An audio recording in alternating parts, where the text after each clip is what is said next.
Hello and welcome to Joburg Today. I am Nashina Mohammed, always a pleasure to have you with us. The Market Photo Workshop in Newtown hosted the 4040 exhibition, which commemorates the 40th anniversary of the June 16, 1976 student uprising in Soweto, as well as the role played by township-based photojournalists in documenting what happened 40 years ago.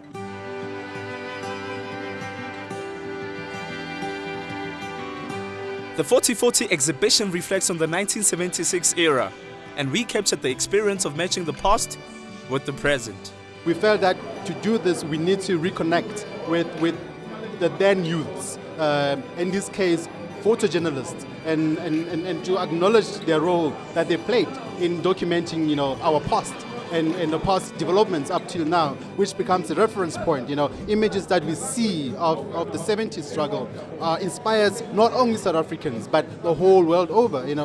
Hector Peterson's image, for example, if it wasn't because of that image, where would we be, in terms of being heard out there? So we celebrating the role that photography played.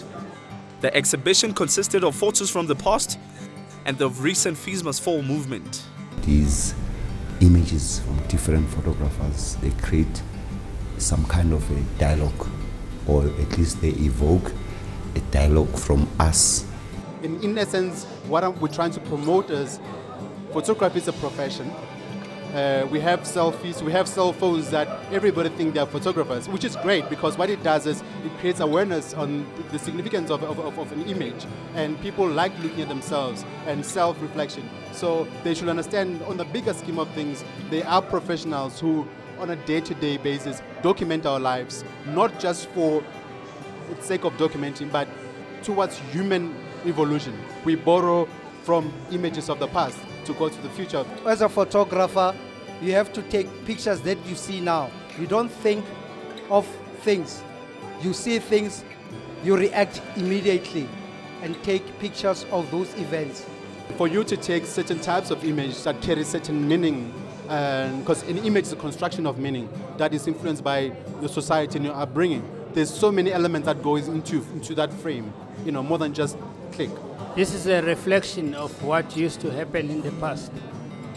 If it was not for the pictures that we took, the June 16, 76,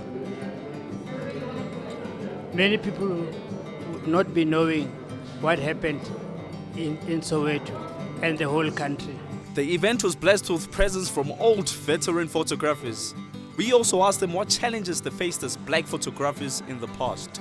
During my days, there were no institute or school of photography. If I remember vividly, there was one somewhere in Pretoria. I would sit on the magazines, but it was only for whites.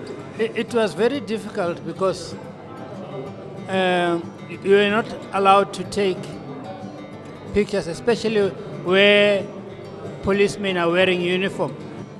We managed to take these images because too much was happening, so they could not arrest us. The police used to take our cameras and films and expose it on the light, and such things, because they were hiding the truth. So, but because of passion we had and the job we were doing, we made it sure we go and take pictures like this.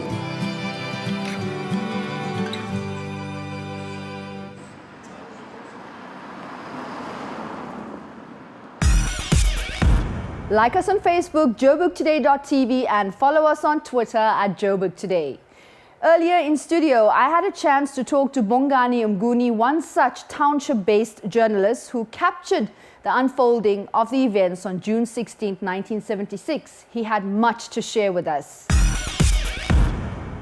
Bongani, welcome to Joburg Today. It's such a big pleasure to have you with us to talk about June 16, 1976. Tell us how the day unfolded for you.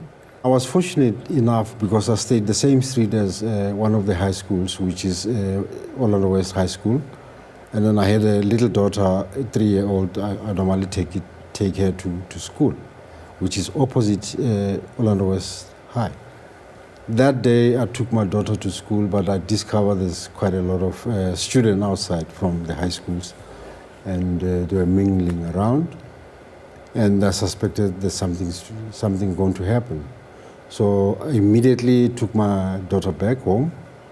I took my camera, and then I went to the crowd, which is the student, because I wasn't like far. There wasn't far difference between me and the students. I was very young then. And at that time, was there the commotion? What was the commotion like? Was it relatively peaceful? It was peaceful. They were singing, talking, like chanting slogans. And across, there were police with dogs, watching the situation, standing there. And there were a number of protests before this event, but not all protests turned out violent. No. So this was like random kind of... Yeah, from nowhere, it just, and I couldn't even reset my camera or set my camera because some of the pictures were like slightly out of focus. We're using film, so you need to set up the aperture, and and make sure the aperture is right for the sun and you focus properly. And sure. What were your expectations as a photographer? To be honest with you, I don't think I was expecting anything. But as a young photographer, and for instance, I've never get formal training to the camera, and it's a self-taught. So when things like this come out, you get excited.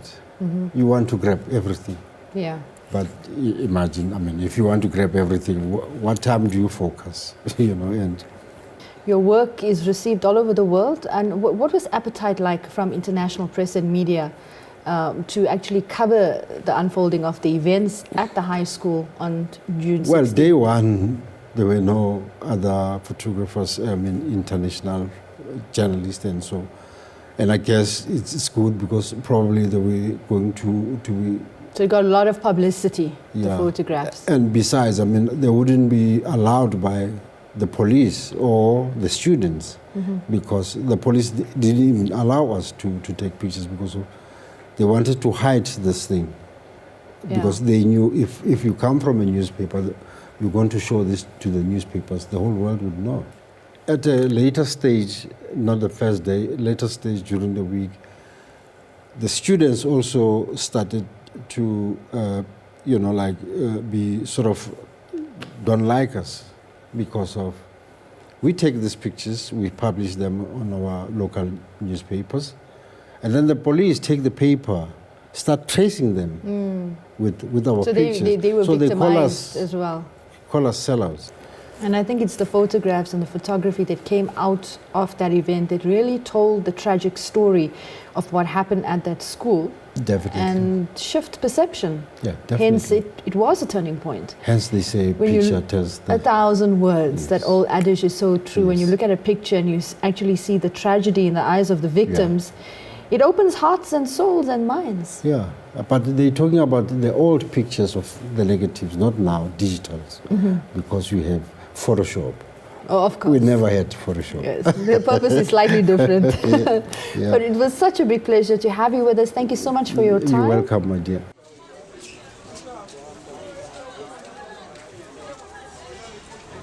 Hi, this is Matata James, and you're watching Joburg Today. And that brings us to the end of the show. For more coverage on the city, check out our playlist. And that's it from me, Nashina. Enjoy the rest of your day.